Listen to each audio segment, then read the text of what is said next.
உங்கள் மனம் அமைதியாகும் அந்த அரிய தருணத்தில் உங்களுக்குள் ஒரு பழமையான துடிப்பான இருப்பு வெளிப்படுகிறது. இது ஒரு மெல்லிய அதிர்வு போன்றது, ஆனால் அதன் சக்தி அளவிட முடியாதது. ஓஷோ சொல்கிறார், உங்களுடைய எண்ணங்களின் மேற்பரப்பிற்கு கீழே அது எப்பவும் காத்துக்கிட்டு இருக்கு. காலத்தால் தீண்டப்படாதது, சந்தேகங்களால் கலங்கப்படாதது. இதுதான் உங்கள் ஆன்மாவின் குரல். அது உங்கள் இரு மூச்சுகளுக்கிடையிலான இடைவெளியில், நீங்கள் தூங்குவதற்கு முன் இருக்கக்கூடிய அந்த அமைதியில், நீங்கள் சிந்திய கண்ணீருக்கு பிறகு ஏற்படக்கூடிய அந்த நிசப்தத்தில் கேட்கிறது. இந்த குரல் வெறும் ஒலி அல்ல, அது உங்கள் உண்மையான இயல்பின் வெளிப்பாடு. இந்த குரல் எப்போதும் அங்கேயே இருந்திருக்கிறது. நீங்கள் குழந்தையாக இருந்தபோது, கவலைகள் இல்லாமல் விளையாடிக் கொண்டிருந்த அந்த நேரங்களில் அது மிகவும் தெளிவாக கேட்டிருக்கும். ஆனால் வயதாக வயதாக மனதின் சத்தம் அதிகமாகி அந்த மெல்லிய குரல் மறைந்து போனது. இது ஒரு இயல்பான நிகழ்வு, ஆனால் அது நிரந்தரமானதல்ல. பலர் இந்த குரலை கேட்க வெளியே தேடுகிறார்கள், கோயில்களுக்கு செல்கிறார்கள், புத்தகங்கள் படிக்கிறார்கள், குருக்களை தேடுகிறார்கள்.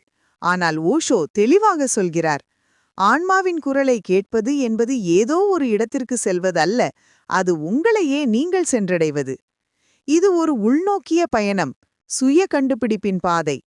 நீங்கள் எங்கே தேடினாலும், எந்த குருவிடம் சென்றாலும், எந்த புத்தகத்தை படித்தாலும், இறுதியில் நீங்கள் உங்களுக்குள்ளேயே திரும்ப வேண்டும்.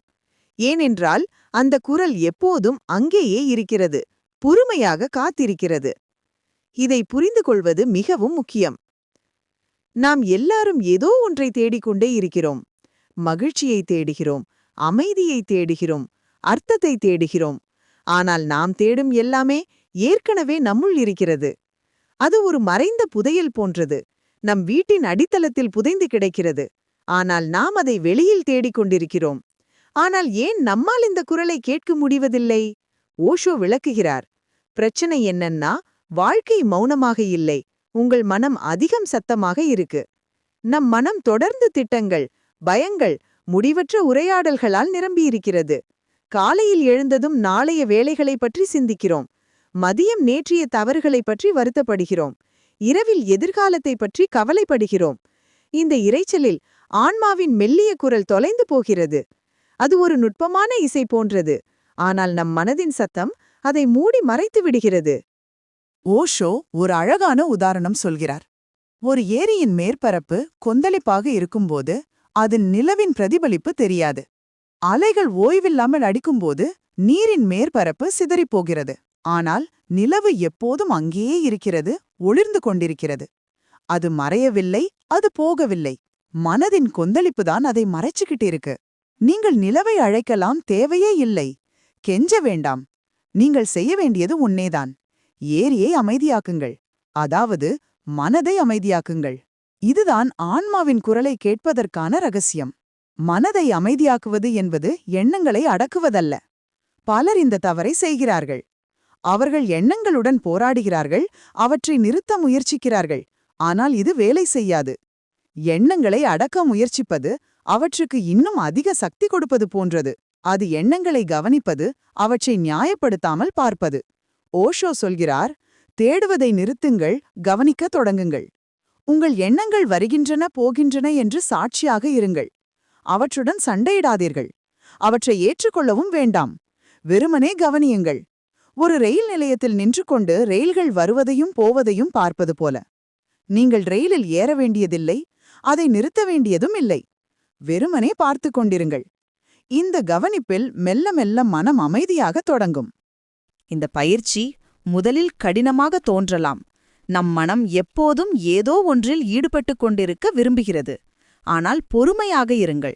ஒரு குழந்தை நடக்க கற்றுக்கொள்வது போல இதுவும் ஒரு கற்றல் செயல்முறை. ஒவ்வொரு நாளும் சில நிமிடங்கள் இந்த பயிற்சியை செய்யுங்கள். மெல்ல மெல்ல நீங்கள் வித்தியாசத்தை உணரத் தொடங்குவீர்கள். மௌனம் என்பது வெறுமை அல்ல என்பதை புரிந்து கொள்வது முக்கியம். பலர் மௌனத்தை ஒரு வெற்றிடமாக நினைக்கிறார்கள். ஆனால் ஓஷோ அழகாக சொல்கிறார், மௌனம் என்பது எதன் இன்மை அல்ல, அது எல்லாவற்றினுடைய இருப்பு. மௌனத்தில் ஒரு ஆழ்ந்த நிறைவு இருக்கிறது, அர்த்தம் இருக்கிறது, இருப்பு இருக்கிறது. அது ஆன்மாவின் இல்லம். அந்த மௌனத்தில்தான் நீங்கள் உங்கள் உண்மையான இயல்பை சந்திக்கிறீர்கள். இந்த மௌனம் ஒரு வித்தியாசமான தன்மை கொண்டது. அது வெறும் ஒளியின்மை அல்ல, அது ஒரு உயிரோட்டமான துடிப்பான நிலை. அதில் ஒரு இசை இருக்கிறது, ஆனால் அது காதுகளால் கேட்கக்கூடிய இசை அல்ல, அது இதயத்தால் உணரக்கூடிய இசை. அது ஒரு ஆனந்தம், ஆனால் மனதின் ஆனந்தம் அல்ல, அது இருப்பின் ஆனந்தம். ஆன்மாவின் குரல் வார்த்தைகளில் பேசுவதில்லை. நான் சொல்ல வர்றது சொற்களின் குரல் அல்ல, அதாவது வார்த்தைகளினுடைய குரல் எல்லாம் கிடையாது, தூய இருப்பின் குரல் என்கிறார் ஓஷோ. ஆன்மா உணர்வுகளாலும் அதிர்வுகளாலும் உள்ளுணர்வாலும் பேசுகிறது. ஒரு பூ மலரும்போது சத்தம் கேட்பதில்லை, ஆனால் அதன் நறுமணம் உங்களை வந்தடைகிறது. அதுதான் ஆன்மாவின் மொழி. இந்த மொழியை புரிந்து கொள்ள கற்றுக்கொள்ள வேண்டும். அது ஒரு திடீர் தெளிவாக வரலாம், ஒரு உள்ளுணர்வாக வரலாம், ஒரு உணர்வாக வரலாம். சில நேரங்களில் அது ஒரு கனவில் வரலாம், சில நேரங்களில் ஒரு சிறிய நிகழ்வின் மூலம் வரலாம். முக்கியமான விஷயம் என்னவென்றால், அதை கவனிப்பது, அதை மதிப்பது.